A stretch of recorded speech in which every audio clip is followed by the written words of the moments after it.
नबीयुल अमीनुल मतीनुल मकीनुल मुबीनुल मुईनुल करीम व नहनु अला ज़ालिका लमिन शाहिदीन व शाकिरीन वल्हम्दुलिल्लाहि रब्बिल आलमीन। आइए इधर देखिए, मेरे तरफ है बाबू इधर। सबसे ब्यूटीफुल सुंदर खूबसूरत बालों में अभी हूँ, इसलिए मिंबर रसूल पे हूँ। हमसे ज्यादा खूबसूरत कोई हो ही नहीं सकता, इसलिए कि मैं रसूल के मिंबर पर हूँ। और जो रसूल के मिंबर पे होते हैं वो सबसे ज्यादा क्यूट ब्यूटीफुल समझते हैं, खूबसूरत सुंदर। हम लोग अंग्रेजी भी पढ़े लेकिन समझते नहीं। सब मिलके एक होकर दरूद पाक के डाले को इश्को ईमान के थाली में सजा कर अदब के दायरे में रखकर दिल आत्मा कल्ब जिगर को उसमें मिलाकर नबी और आले नबी पर दुरूद शरीफ पर तौबा पेश करें। बोले अल्लाहुम्मा सल्ली अला सय्यदना व शफीना व हबीबना व मौलाना मुहम्मदिन बारिक सल्लल्लाहु अलैहि वसल्लम व सलामुन अलैका या रसूलल्लाह। हमारे दीन के हक्कानियत के दोनों शाहिद हैं, हमारे दीन के हक्कानियत के दोनों शाहिद हैं, मोइनुद्दीन अजमेरी, मुहियुद्दीन जिलानी। और निगाहे वली में वो तासीर देखी, बदलती करोड़ों की तकदीर देखी, और उनकी ही चाल चलते हैं दीवाना इश्क, आंखों को बंद करते हैं दीदार। ये जलसा अपने पुराने पीर, बड़े पीर, दस्तगीर, रोशन जमीर शेख अब्दुल कादिर जिलानी के नाम में किया। कौन बड़े पीर? हम लोग क्या जानते, खाली बड़े पीर कहते हैं। वो बड़े पीर जो माँ के पेट के अंदर रख के 18 पारा का हाफिज़े कुरान बन जाए। वो गौसे आजम बड़े पीर जो एक पांव में खड़े होकर इशा और फजर के बीच में 16 साल तक लगातार तिलावत कुरान करते रहे। वो बड़े पीर जो इशा के वजू से फजर की नमाज 40 साल पढ़े। वो बड़े पीर जिनके दर में चोर जाए तो वली बन के लौटे, बेटी वाला जाए तो बेटा लेके लौटे। वो गौसे आजम जो भी गया है दरबार में कोई खाली नहीं लौटा है। इसलिए मुसलमानों, जब भी वली के दरबार में बैठना तो दिल संभाल के बैठना, और जब औलमा के बारगाह में बैठना तो जुबान संभाल के। लोग मजार जाते हैं, अगर काश वली के मजार दिल से जाया करे, दिल से मांगा करे, तो दिल से जो आह निकलती है असर रखती है, पर नहीं ताकते परवाज मगर रखती है। हम लोग जाते घूमने के लिए, पत्थर चपटी घूमने, रानी माई घूमने, झुलवा झूल रहा, मजार गया झुलवा मौत कुआं देख रहा, मौत कुआं देख के आया, तारा मछली घूम रहा है, कलेजे में हवा पकड़ ले को रहता है। अजब हाल है क्या? अच्छा तुम मजार गया है न घूमने गया? सही बात है जी। जब उधर से लौटेगा कुकुर, बिले, मूसा, ढोल, डंका लेते लेते लगता ट्रेन में गड़ियम चढ़ा लिया। अजब रंग का होता है मुसलमानों का। काश अगर औलिया के मजार पे दिल से गया होता, कसम खुदा कि वहां से मुरादे मांग के पूरा पूरा लेके आया। जो भी वली के दरबार में गया कोई खाली नहीं लौटा। हम लोग जाते हैं खाली घूमने के लिए। वली के दरबार जो होता है ना, जो भी कोई पहुंचा है कोई खाली नहीं लौटा। बेशक बेशक। और वली से निस्बत रखना चाहिए। वली क्या होते हैं? अल्लाह का दोस्त होता है। जैसे अच्छा हम कभी बीड़ी जलाए, सिगरेट कभी सिगरेट जलाए इससे, लेकिन हमने लोहा से हम सिगरेट जला के दिखा देना। क्यों? इसको हम पहले भट्टी में तपाएंगे, और जब भट्टी में तप जाएगा लाल हो जाएगा, बीड़ी से डाल जल जाएगा, मैंने सिगरेट से डाल जाएगा। जबकि ये आग नहीं, लोहा, पूरी दुनिया का सबसे ठंडा धातु का नाम लोहा है। लेकिन जब आग की हरारत में कुछ घड़ी रह गई तो आग की गर्मी लोहे में आ गई। जो आग काम करती वही लोहा काम कर रहा है। आग है, लोहा लोहा। लोहा आग नहीं हो सकती है, आग लोहा नहीं बन सकता। लेकिन अगर लकड़ी जलाने की शक्ति आग में है, अब उस आग की हरारत लोहे पे आ गई, अब ये लोहा भी लकड़ी जला सकता है। तो अल्लाह के वली वैसे होते, अल्लाह की जलालियत के भट्टी में अपने आप को तपा देता है, जो अपने आप को तपा देता है तो बेटा अल्लाह देता है, लेकिन निस्बत अल्लाह वाला होता है। बेटा मांगने जाते हैं ना लोग मजार पे, बेटी मांगने कभी किया है कोई? मजार कोई किया बेटी मांगने? जब भी जगह बेटे मांगने जाए तो बेटी कोई नहीं मांगता है। हाँ सही बता, बेटा मांगने जाएगा। अगर बेटा हो गया, अरे बाप, पूरा घर घर कमला कमला रसगुल्ला। क्या हुआ हो? बड़ी रसगुल्ला बन रहे, क्या हुआ? मन के बाद पूरा हो गया, मन हंसा है। क्या हुआ? मालिक के दिल को। अगर बेटी हो गई, क्या हुआ? किस्मत हुआ फुटल हो। क्या हुआ रे? बेटी लगता मरिए। समझदार हम लोग देखते हैं, बेटा होगा, मजार से आया, बोला अजमेर गए थे, वहां से मिला। सही बात। एक औरत बाहुल हक जकरिया मुल्तानी के पास गए, कहा बाबा मेरी किस्मत में बाल बच्चा औलाद नहीं है, 9-10 साल हो गया शादी किए, आज तक बच्चा नहीं हुआ। या बाहुल हक जकरिया, आप दुआ फरमा दें ताकि बाल बच्चा हो जाए। बाहुल जकरिया फरमाते सुनो, रुको अभी, रुको रुको रुको, खड़ा हो, हम अभी तुमको देखते तुम्हारे किस्मत में बाल बच्चा है कि नहीं। बाहुल हक जकरिया मुल्तानी रहमतुल्लाह अलैह आंख बंद की है, लोहे महफूज को देखा। कहिए सुभान अल्लाह। लोहे महफूज को देखने बाद आंख खोला, कहा कि जा, तेरी किस्मत में बाल बच्चा नहीं है। क्या कहा? तेरी किस्मत में बाल बच्चा नहीं, तू घर जा। वो औरतिया घर जाने लगी, रास्ते में रोते रोते जाने लगी। उसका पोता शाह रुकनुद्दीन गली खेल रहा था, देखा कि औरत मेरे दादा घर गई थी, फिर वहां से रोती क्यों आ रही? कहा आप रो क्यों आ रही है? मेरे दादा के पास गई थी तो आप रोते रोते आ रहे। कहा हाँ बाबू, हम तेरे दादा के यहाँ गए थे, 8-10 साल हो चुका है शादी, बाल बच्चा नहीं। मैं तेरे दादा के बारगाह में दुआ के लिए गया था ताकि तेरे दादा कोई दुआ करेंगे, अल्लाह बेटा बेटी देगा। लेकिन तेरे दादा ने आंख बंद किया, लोहे महफूज को देखा। तेरे दादा ने कहा तू लौट जा, तेरी किस्मत में बाल बच्चा नहीं है, इसीलिए मैं रोते रोते जा रही हूँ। तो शाह रुकनुद्दीन छोटा बच्चा था, बाहुल हक जकरिया का पोता था, जैसे बालू बालू धूल धूल खेलता ना बच्चा लोग, वैसे खेल रहा था। कहा कि सुनिए, तुम दोबारा घूम जा और मेरे दादा पास जा, हम एक बात सिखाते हैं, यही बतवा कहना, लेकिन मत कहना कि हम सिखाया है। बोले क्या कहोगे? बजा के मेरे दादा के पास आप कहिएगा कि बाबा अगर मेरी किस्मत में बाल बच्चा होता तो अल्लाह घर बैठे दे देता, नहीं है किस्मत में, इसीलिए तो आपके पास आई हूँ। ये बताओ दोबारा औरतिया जाके कर दी बाउल हक को, क्या बाबा अगर किस्मत में बाल बच्चा होता तो आपके पास क्या आता? घर बैठे दे देता अल्लाह, नहीं है इसीलिए आई हूँ। तो बाउल हक जकरिया समझ गए कि ये मेरा पोतवा काम है, वही सिखाया हुआ, वो जान गए सिखाया। कहा जा, 1 जा, 2 जा, 3 4 5 जा, 7। वो औरत 7 बाल बच्चे की माँ बनी, उल्टी ही चाल चलते हैं दीवांगा इश्क, आंखों को बंद करते हैं दीदार के लिए। जाएगा मांगने तब न, अब खाली घूमने जाएगा, पकौड़ी खा रहा, बिरयानी खा रहा, तो कैसे क्या होगा? आदमी जब कोई जाए कहीं तो उस अंदाज में जाना चाहिए। मस्जिद जाए तो अदब से, बाप माँ सामने बैठे अदब से, ससुराल जाए तब क्या करेगा? हाँ मुसलमानों, नौजवान लड़का को मुझे देखते हैं, कसम सुनिए, याद रखना, हम मौलाना है ना, मेरे कदम के नीचे कयामत तक जन्नत नहीं मिलेगी। पीर के कदम के नीचे जन्नत नहीं लिखा है, हाजी के कदम के नीचे जन्नत नहीं है। 100 पीर से मुरीद हो जा, लेकिन तेरे उनके कदम में तेरे लिए जन्नत नहीं है। मेरे आका फरमाते नौजवानों, जन्नत तेरे माँ के कदमों के नीचे, और बाप उसी जन्नत का दरवाजा है। तुम पीर बन जा, मुफ्ती बन जा, मौलाना बन जा, हाजी बन जा, पूरे देश के राष्ट्रपति बन जा, लेकिन तेरे लिए तेरे माँ के कदमों के नीचे जा। सबसे बड़े पीर तेरे माँ बाप है। पीर साहब के रसगुल्ला सेब संतरा बाद में खिलाना, पहले माँ बाप को खिला, सबसे पहले माँ बाप को खिला।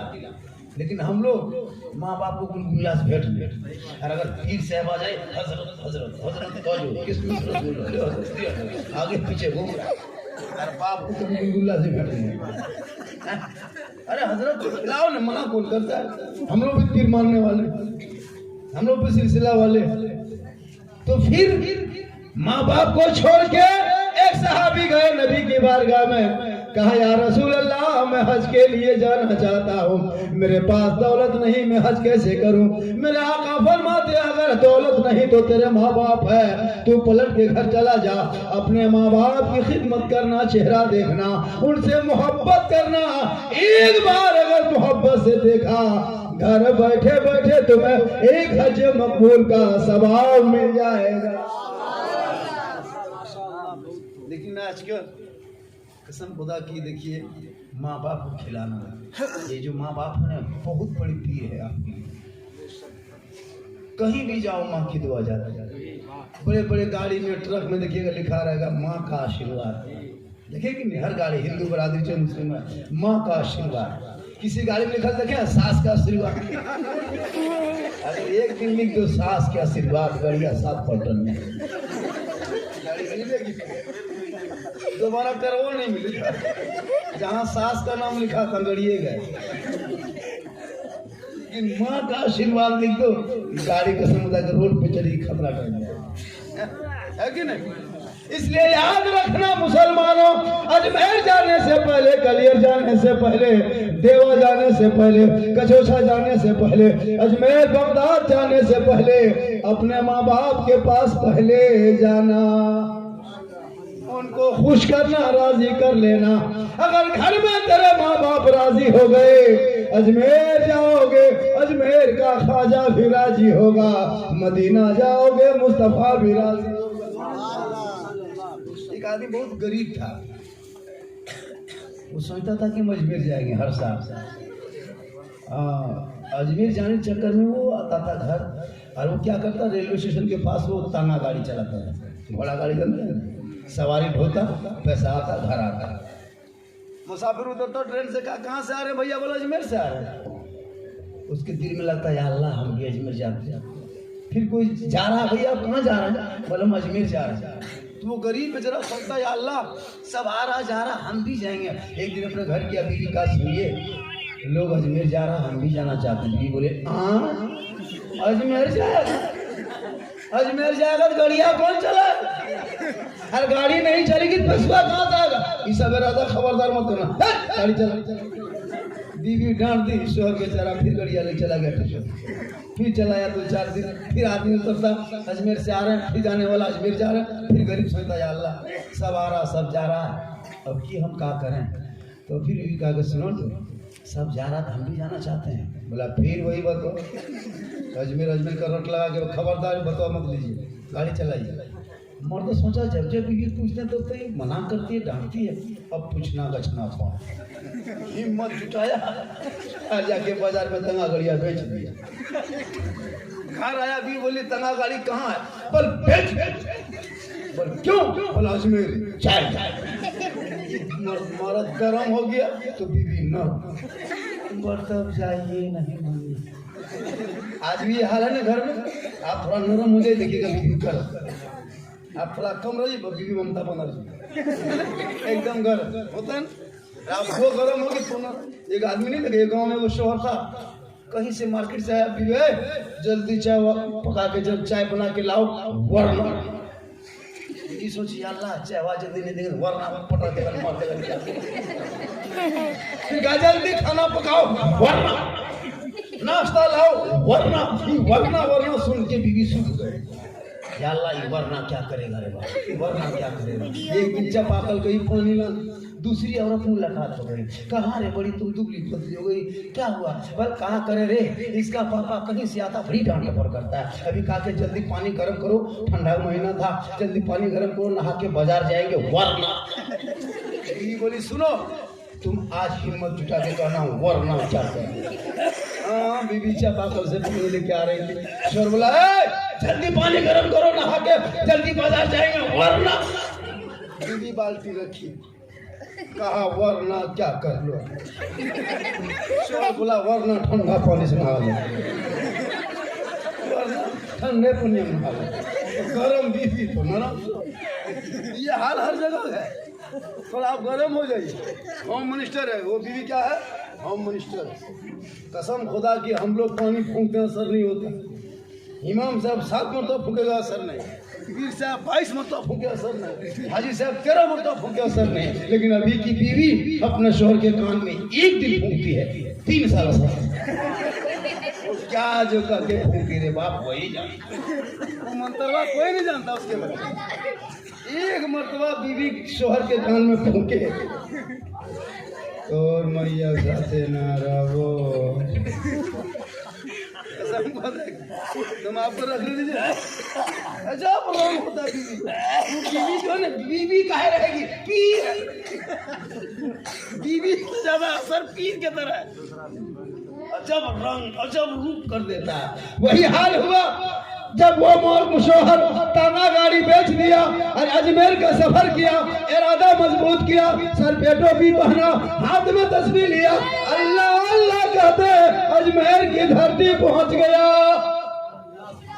1 दिन 2 दिन 3 दिन 5 दिन 40 दिन तक रहा। ये दिन रहा 40 दिन। तब ख्याल आया या अल्लाह, छोटा छोटा बाल बच्चा छोड़ के आए हैं, तना घड़िया बेच के आए हैं, फिर जाएंगे कैसे कमाएंगे? अल्लाह हे मालिक, ये तो जोश जज्बात में सब हो गए। हे गरीब नवाज, अब तो करम कीजिए, अब तो करम कर दे बाबा। खाजा गरीब नवाज, अब तो गरीब को नवाज दे। एक तांगा बेच के आ गया तेरी मोहब्बत में, तेरे जुनून ने खींच के लाया, तेरी चाहत प्यार ने बुला लिया। या खाजा गरीब नवाज, घर जाएंगे तो कैसे कमाएंगे? जरिया था बेच दिए, अब तो करम कर दे। गरीब दिल से रोया और दिल से ख्वाजा को याद किया, तो ख्वाजा गरीब नवाज का जलवा सामने आया। कहिए सुभान अल्लाह। काहे दीवाना मत रोना, तू घर चला जाना, 5 वक्त नमाज पढ़ना, फजर की नमाज पढ़ के तकिया पलटना, दिन भर का खर्चा तकिया नीचे से मिल जाएगा। लेकिन ये राज की बात है तेरे और मेरे बीच की। गरीब नवाज ने कहा उस गुलाम से कि तेरे और मेरे बीच का मामला है, तीसरा मत कहना। तकिया पलटाना, डेली रकम मिल जाएगी जितना दिन में खर्चा होगा, लेकिन ये राज है, फाश मत करना। वो सीधा सपट आदमी घर आया, नमाज पढ़ने लगा। बीवी सुबह सुबह भोर आए, बड़ी तस्वीर पढ़ रहे हैं ना, गाड़ी बेच करके खर्च वाला ही राशन पानी लाएंगे। शोहर तक क्या पलटाया, दिन भर का खर्चा जितना दे दिए। बीवी सोची तना गड़िया कुछ जितना दिखाना पुराने दिखा दो, आज कल फिर पता चलेगा। कल फिर वो नमाज पढ़ के फिर बैठा, फिर बीवी आई दंदनाते नहीं खर्चा लाइए राशन पानी लाएंगे, फिर तक क्या पलटाया, फिर दे दिए।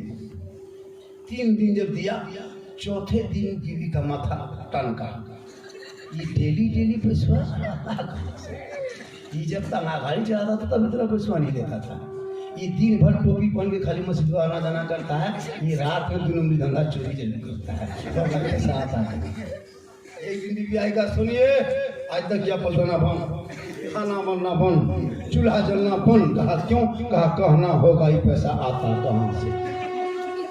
अब बेचारा रोने लगा, या गरीब नवाज, कहे तो गए ना कहे तो गए, अब करें तो करें क्या? ये राज की बात थी। कहा बीबी जो हो रहा होने दो, खा रहा खाने दो, इस चक्कर में मत पड़ो। कहा नहीं, कहना होगा पैसा आता कहाँ से, वरना कल से खाना पकना बंद। शोहर ने कहा बीबी हाँ, अगर तू हम ना कहे तो खाना पकना बंद, और हम कह दे तो उधर से आना बंद। मतलब कहा गरीब नवाज की करामत थी, छुपा के दिया था। चौथे दिन फिर आई, लाइए खर्चा। शोहर ने कहा बंद करा के खर्चा। बोल क्या हुआ? बोल राज की बात थी, तुम तो नहीं मानी, हम कह दिए, बंद हो गया। बोले अब तो गलती करिए दिए हो, अब दोबारा चालू करवाइए ना, गलती नहीं करेंगे। शोहर ने कहा वृद्धा पेंशन थोड़ा, अरे ये ब्लॉक का मसला समझे का है, ये कोर्ट कचहरी मसला थोड़ा ही गरीब नवाज का मामला है। कहा नहीं दोबारा चाहिए, अब नहीं कहेंगे। फिर दीवाना उठा, जो सब जज्बात लिए गरीब नवाज के दरबार में दोबारा गया। कहा बाबा जो रकम जाती थी बंद हो गया, करम कीजिए, कृपा कीजिए, मेहरबानी कीजिए। रोने लगे। रोते रोते जब दिल से रोया दोबारा गरीब नवाज का जलवा सामने आया। कहिए चलो दीवाना मत रोना, घर जाना, फजर की नमाज पढ़ना और तकिया मत पलटाना। पहले चौक में मोड़ में जाके खड़ा हो जाना। 10-20 आदमी को पहले कहना, तब तकिया पलटना। पहले हम तुमको छुपा के दिए थे, अब की हम छपा। जब शादी करेगा तो 3 दिन डीजे बजाएगा। शादी में 3 दिन डीजे होता है ना, 15,000 का डीजे बजा देगा, लेकिन मस्जिद में मतलब कम नहीं देगा। और एक झोला पड़ाका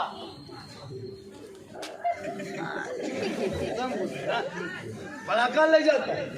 और दूल्हा, अरे बाप, आसनसोल का सेहरा, रानीगंज का चुप्पा, पड़ाकर के पगड़ी, वो जूता, वो मोजा, वो हुप्पा, वो जुब्बा, वो शेरवानी, वो पगड़ी, लगता है बल्कि चौकी तजिया उठा। और इतना इतर लगा दिया है, लगता है जिन्नात के खानदान से पकड़ के होता है ना। और पड़ाका फोड़ते आ रहा, डीजे बजाते आ रहा, लगता है गांव में समझी नहीं आता हूँ आदि भोजी। याद रखना, अगर पड़ाका फोड़ना इस्लाम में जायज होता तो दुनिया में सबसे ज्यादा पड़ाका मौलाना लोग फोड़ता। पड़ाका जायज होता तो कसम खुदा कि हम लोग बम पटल 100 झोलम दाना माटी ले जाते, समझी खड़े हुए हज का सवाल पूरा गांव चौरस कर देते। चलो चले, जब सवाबे लेना है कम का, जब डीजे बजाना में सवाब मिलता तो फिर गाड़ी का है एकदम पीठ में लेके चलो।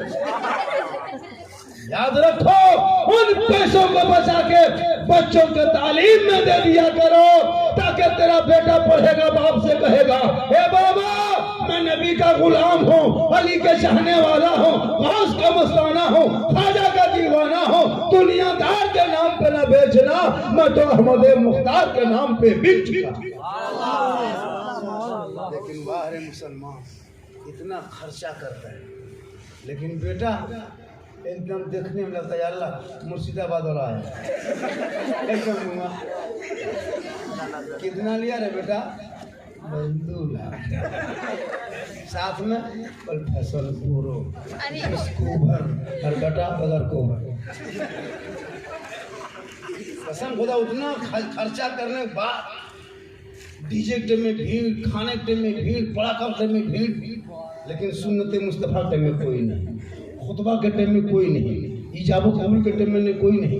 पूरी सजावट शादी में होती है सिर्फ शादी के नाम पे, लेकिन शादी में क्या आदमी रहता है? मात्र 4 गो निकाह पढ़ा है। कभी कभी स्टेज में गए ना 3 या 4, सब हवा। बराती भाग गया, मेहमान कुटुंब सब सो गया, दुल्हा चौकिया मुर्गी तरह जाओ। 1-2 बहन हुई है, देख रहा है उठल नहीं उठल 1 बजे रात इमाम साहब रस्ते लेके आया है, अब गवाह फजरत गवाह नहीं मिले। 1-2 बूढ़ा बढ़ है, बोले चाचा आपका नाम गवाही में लिख देंगे, सिग्नेचर करना जानते हैं? बस चलता हो चलता हो चलता हो। जब दूल्हा इमाम साहब बोल रहा बेटा ठीक से बैठो, पढ़ो बेटा, ला इलाहा दूल्हा तो लिया रे, अब क्या लगा बोल मौलाना साहब जी वाले उल्टे हो, हम बोले तुमको उल्टा लगा यू ही बोला वाह अरे तेरा बेटा कलमा ना पढ़ सके। वो इमाम हुसैन का बेटा 18 साल की उम्र में जब करबला का दूल्हा बना, घोड़े पे चढ़ा, तलवार लिया, दुश्मन के बीच उतरा, 3 दिन के भूखे प्यासे इमाम हुसैन का बेटा है। जब करबला में आगे बढ़ा है तो कुरान बचा लिया, दीन बचा लिया, ईमान बचा लिया, शरीयत बचा लिया, सजदा बचा लिया, दीन का गिरता हुआ झंडा बचा।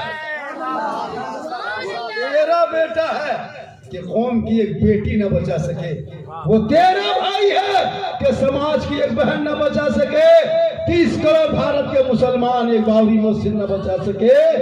पूरे मेरे सच्चे मजहब इस्लाम को, पूरे नाना की शरीयत को तन्हा हुसैन ने बचा दिया। नारा लगाते हो, बोल गौस के दामन नहीं छोड़ेंगे, बोल डीजे बजाना नहीं छोड़ेंगे, आ जाओ दामन नहीं छोड़ेंगे, पड़ाका फोड़ो नहीं छोड़ेंगे। अच्छा, जहाँ डीजे वहाँ पड़ाका वहाँ खाजा दामन रहेगा, तीनों मिल ही नहीं सकते। या तो बोतल जिस हाथ में रहेगा वहाँ खाजा दामन नहीं रहेगा। आजकल लोग पीता भी है, कसम पीता है। अच्छा, उसमें क्या पी के आया अभी क्या हुआ? अभी तक इतना रात में कहाँ थे?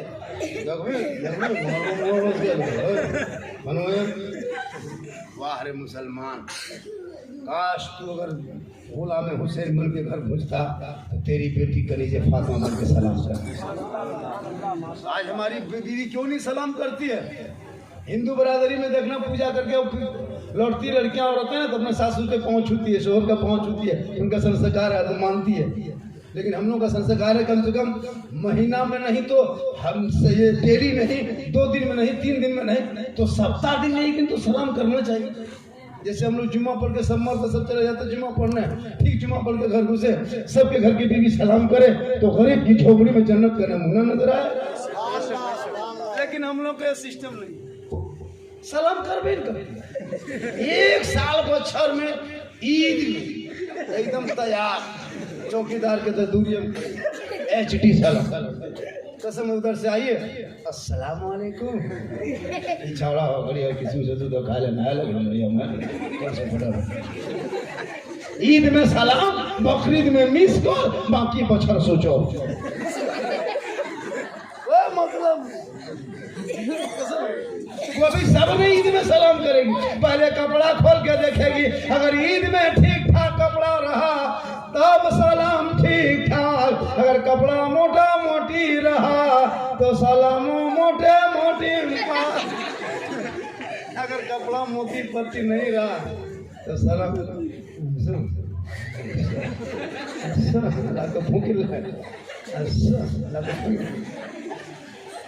क्यों? क्या नबी की बेटी एक कपड़े में 12 पेवन लगाती थी, एगो पेवन 12, शोहर कहता कपड़ा ला दो, कहता नहीं और पेवन लगाएंगे। लेकिन हम लोग की बहू बेटी 30-20 कपड़ा, चुनरी लहंगा अलग, मेंटल मच्छरदानी अलग, अब क्यों घूमता चला है फर्क वाला 4500 मच्छरदानी, उसमें कपड़ा आइए नहीं 5500 झाड़ू वाला यही 3 गो लड़की रस्म कर दीजिए, झाड़ू दे जरूर, साफ है एकदम कचरा साफ। अजब रंग का है ना, अब ऐसे पढ़ के चलती है तो रोगा। हाँ बेटी कहाँ? एक जगह ईद में मेरे घर 2-3 गो लड़की आई, बोले बेटी लच्छा वच्छा खाएगी, कुर्ता पूरे खड़ी, बोल ना चाचा कसम छोड़ो। वाह रे मुसलमान, खर्चा करके बर्बाद। फातिमा ज़हरा कपड़े को बहुत डबल करती, सर पे रखती, शोहर कहते तो फातिमा कहती नहीं, पहले कपड़े में और पेवल लगाएंगे। वो नबी की बेटी फातिमा ज़हरा, कसम खुदा की जब उनके अंदर कोई जाते तो खाली नहीं लौटते, खुद भूखे रहते थे, औरों को खिला देते थे। वो कैसे साबित थे मोहम्मद के घराने। आज हम लोग करते क्या है, कुछ मतलब नहीं। वली के दरबार में, गौसे आजम के बारगाह में एक शख्स पहुंचा, एक औरत गई, कहा हुजूर मेरा एक बेटा है, इनको अपने मदरसे में रख लीजिए, तालीम दे दीजिए। गौसे आजम बड़े पीर फरमाते हैं अपने बच्चे को मदरसे में रख दीजिए। मदरसे में रख दिए, औरत घर चली गई। 1 महीना बाद ख्याल आया, या अल्लाह मेरा बाबू कहाँ सोया होगा, क्या खाता होगा, मेरे पास रहता था, बड़े पीर के मौसम दे दिए हैं, जाके चेक करके देखेंगे कैसे रहता है मेरा बेटा, सूखा है, पतला है, दुबला है, पड़ रहा है। औरत आ गई दोपहर के टाइम, ठीक गौसे आजम के दरबार में पहुंची, देखा गौसे आजम के रूम में दस्तरखान बिछा है, नूर को मसल्लम पुलाव सलाद पापड़ गौसे आजम बड़ी पीर खा रहे हैं, और उसका बेटा 2 सूखी रोटी कोना में बैठा दिया। और सोचिए अल्लाह ये कौन बड़ी पीर है, नाम सुने बड़े पीर, काम इस तरह हो, मेरा बेटा सुखा दिया।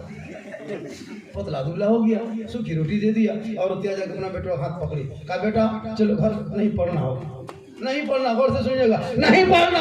गौर से आज़म फरमाते क्या हुआ और क्या हुआ, आप मुर्गा मसलम खा रहे हैं, मेरा बेटा सूखी रोटी खिला रहे हैं, आपके माँ से मेरा बेटा नहीं पढ़ेगा, हम लेके जा और क्या लेके चलने लगी। तब तो गौर से आज़म खा पी करके दस्तरखान लेके बाहर निकले, कहा कहाँ लेके जा रहे हैं, कहा मेरा बेटा हम घर लेके जा रहे हैं। कहा नहीं पढ़ाओगे, कहा नहीं पढ़ाएंगे, कहा क्यों पढ़ाएंगे, आप मुर्गा मुसलम खा रहे हैं, मेरा बेटा सूखी रोटी। कहा कि सुनो इधर देखो, औरत बोली नहीं देखेंगे, बड़े पीर फरमाते एक बार देखो, कहा नहीं देखना है, जब आपके मन में इंसाफ नहीं, मेरे बेटे को सूखी रोटी खिला रहे हैं, आप मुर्गा मुसलम खा रहे हैं। गौसे आजम बड़े पीर फरमाते एक बार पलट के देख, फिर ले जाना अपने बच्चे।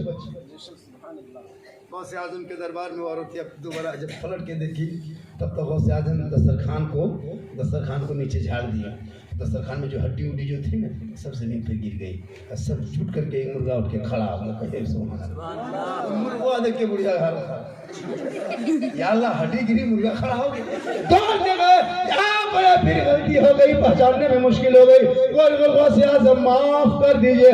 बड़े फिर गौसे आजम फरमाते सुनो, तेरा बेटा भी मुर्गा खाएगा, लेकिन जब वो तेरे बेटे के अंदर रूह में रूहानियत आ जाएगी, वो भी हड्डी फेंकेगा, मुर्गा खड़ा होगा, आंख बंद करेगा, रब का जलवा देखेगा। ये अल्लाह वाले की बात। कोई जाता है 6-7 को अंधा गया था गरीब नवाज के, सबके आँख में रोशनी थी, सब दूरी में बैठा था, ए बाबा आँख में रोशनी दे दे, बाबा बाबा रोशनी दे दे, बाबा बाबा रोशनी दे दे। 1 महीना 6 महीना 8 महीना 10 महीना सब बैठा ले, चुपचाप, कुछ नहीं हो रहा है। एक दिन और रहमतुल्लाह ले गए फातिहा पढ़ने, देखा सब दूरी में 5 3 करके बैठा लो, बोला क्या हो गया, तुम लोग यहाँ क्या मांग रहा है, तो अंधारो बोला कि नहीं सुनता है, क्या मांग रहा, आँख में रोशनी मांग रहा है, क्या मांगे। और हमसे रहमतुल्लाह अलैह मुस्कुराया, कहा सुनो हम गरीब नवाज के यहाँ फातिहा पढ़ लिए, अब यहाँ से हम सलवार शरीफ की जगह है अजमेर में, कहा हम वहाँ जा रहे हैं और वहाँ से लौटेंगे, और लौटने के बाद अगर तुम लोगों की आँख में रोशनी नहीं आई तो सुनो मेरी तलवार होगी, तुम लोगों की गर्दन होगी, काटिए देंगे। इतना सुना अंधा लोग सोचा या अल्लाह आँख मांगने आए थे यहाँ जान देना, हम सोचे आँख में रोशनी मिलेगी, हम मुड़िया कटने बंद हो गए। अब सब अंधा जमा हो गया, क्या करेगा, औरंगजेब आएगा मुड़िया काट लेगा। रोशनी नहीं मिली तो क्या होगा, कहा कि 6 साल तो नहीं मिला, 3 साल हो गया, कोई का 1.5 साल हो गया, अब तक रोशनी मिली, अब क्या होगा। सब लोग गरीब नवाज के बारगाह में दिल से सब अंधा रोने लगे, ए गरीब नवाज अब तो करम कर दे, अगर ना रोटी आंख में रोशनी तो औरंगजेब की तलवार होगी, गर्दन कट जाएगी, बीवी बेवा हो जाएगी, बच्चे यतीम हो जाएंगे, घर सोना हो जाएगा, जिंदगी खत्म हो जाएगी। ए गरीब नवाज अब तो करम कर दे। सब अंधा दिल से रोया तो रब की बारगाह में दुआ टकराई, रब ने सबों की आंखों में अपने गरीब नवाज के सदके में रोशनी अता करा। उधर से औरंगजेब आए, सब अंधा उठ के खड़ा, औरंगजेब से हाथ मिलाने लगे, कहा क्या हुआ, कहा जो 1.5 साल में नहीं हुआ तो 1.5 घंटा में हुआ। कहा पहले मांगता था, बोले हाँ पहले मांगते थे, लेकिन आपने कहा कि मुर्गिए काट लेंगे, तो अब दिल से रोने लगे, दिल से मांगने लगे, तो दिल से जो आ निकलती है, आशा लगती है, पर नहीं ताकते परवास मगर। तो गोली के बारगाह में जाना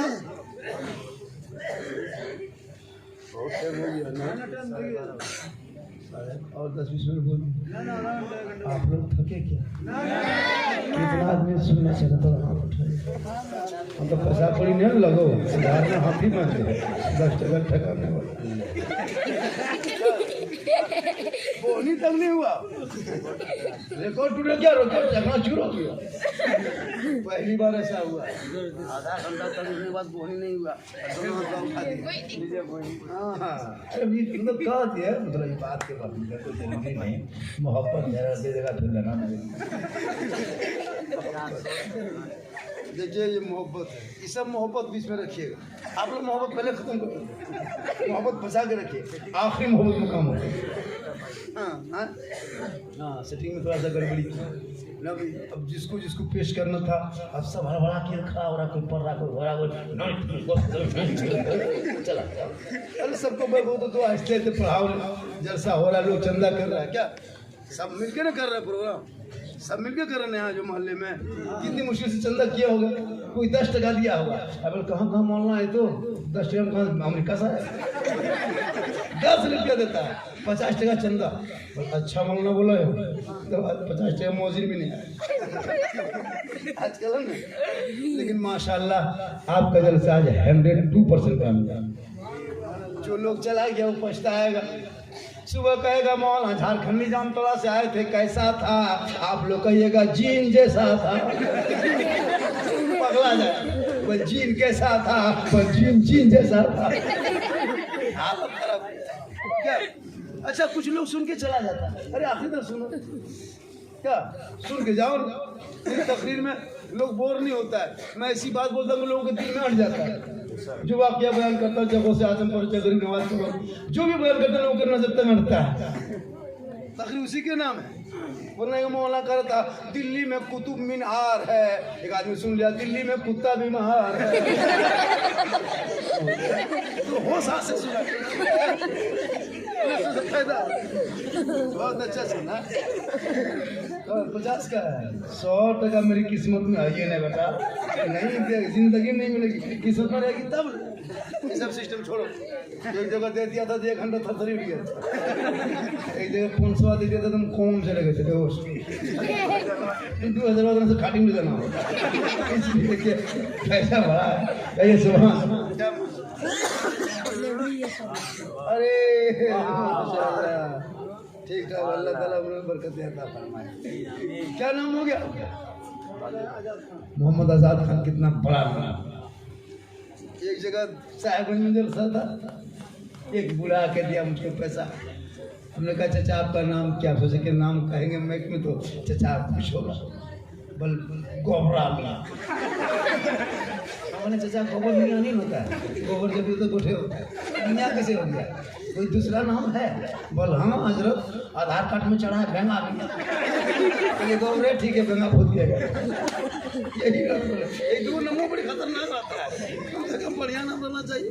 नाम जब भी रखो गौसे खाजा के नाम मिला देना, अंबिया के साथ, औलिया के साथ, सिद्दीकीन के साथ, शहदा के साथ, नबी पाक के साथ। आका फरमाते कल मैदाने महशर में ज़मीन तांबे की होगी, आसमां फौलाद का होगा, मोहम्मद तख्त पे होंगे, अदालत पे खुदा होगा, नफ्सी नफ्सी का आलम होगा, हाहाकार मचा होगा, एक एक नेक जो लोग तरसेंगे, लेकिन जिनका नाम मोहम्मद के नाम के साथ होगा उनको क़यामत के दिन बख्शना, शफाअत करना मुझ मोहम्मद पे वाजिब। बाबू तुम बार बार आ रहा ना, तुझे पैसा देने आ रहा है क्यों मत आया? तुझे पैसा देने मोबाइल ले जा रहा है, इससे भाषा मत करो बेटा। जब भी आओ तो कुछ हम 3 मरतबा आए आपसे, अब देगा माशाअल्लाह बहुत अच्छा सुन रहे। तो बड़े पीर गौसे आज़म के दरबार में एक आदमी पहुंचा और थके नहीं थके नहीं, सुभान अल्लाह। माँ बाप ने आप भी 2 बात सुन लीजिए, औरतों के लिए बहुत जरूरी है नसीहत। किताबों में आया जैसे आपका शोहर बाहर से आए मजदूरी करके, काम करके, चाहे कुछ करके घर घुसे, शरीयत कहती है बीवी काम करे, काम छोड़, पहले शोहर के सामने जाए, 1 गिलास पानी शोहर के हाथ में, पानी पिए चाहे मत पिए, मांगे या न मांगे, शरीयत कहती है वो औरत, वो बीवी शोहर के घर आने पर हाथ में पानी देकर बगल में थोड़ी देर बैठकर उनके साथ बैठ जाए, दम में शामिल हो जाए, उनके नामा अमाल में एक जिहाद करने में जितना सवाब मिलता है उतना सवाब उस बीवी को मिलता है जो बीवी अपने शोहर के हाथ में पानी देके बगल में बैठ जाती है। और जो बीवी शोहर के आने पर अपने शोहर की खिदमत में लगे, बिन बोले शोहर के जो बीवी पांव दबा देती है, खिदमत करती है, उनके नामा अमाल में 70 तोला सोना गरीबों में बांटने में जितना सवाब मिलता उतना सवाब उस बीवी को मिलेगा जो शोहर को बिन बोले पांव दबाती है। अब की बढ़िया काम करो। बगैर बोले मेरी माँ बहनें अगर आप शोर के पांव दबाती है तो 70 तोला सोना गरीबों में बांटने में जितना सवाब मिलता उतना सवाब तुझे घर बैठे मिलेगा। लेकिन आज के दौर की बहू बेटियां बिन बोले शोहर के पांव नहीं दबाएगी, अगर मौका मिले तो गर्दन दबा देगी। यहाँ नहीं हो, हमरे झारखंड यहाँ बहू बेटी से कूद के दो। माँ बहने शोहर जैसे भी हो शोहर हो, क्या शोहर जैसे भी हो शोहर होता है। जैसे कोई लड़की काजल लगाती है ना, काजल क्रीम, बाल झाड़े, चूल को दुरुस्त रखे, चेहरा साफ करे, अच्छा कपड़ा पहने, श्रृंगार करे, शरीयत कहती है जो औरत जो बीवी अपने शोहर के नाम का श्रृंगार करती है। जैसे मेरा शोहर अभी 6 बजे आएगा, थोड़ा काजल लगा लेंगे, क्रीम लगा लेंगे, बलवा झाड़ लेंगे, अच्छा कपड़ा पहनेंगे ताकि शोहर से मोहब्बत बढ़ेगी। शरीयत कहती है वो औरत जो शोहर के नाम पे श्रृंगार करे उनके नामा माल में 2 रिकत नफल नमाज पढ़ने में जितना सवाब मिलता उतना सवाब उस बीवी को मिलता है जो बीवी शोहर के नाम पे श्रृंगार करे। शरीयत ने ऑफर दिया है, क्रीम लगाए, काजल लगाए, चूल को झाड़े, बाल दुरुस्त करे तो नफल नमाज। लेकिन वही औरत अगर काजल पाउडर, फ्री नेवली, कोटर मरिक है ना, कैटिन पाउडर लगा के अगर भटिया मोड़, चौक चौराहा या गली को बैठ के दूसरे मर्दों को दिखाने के लिए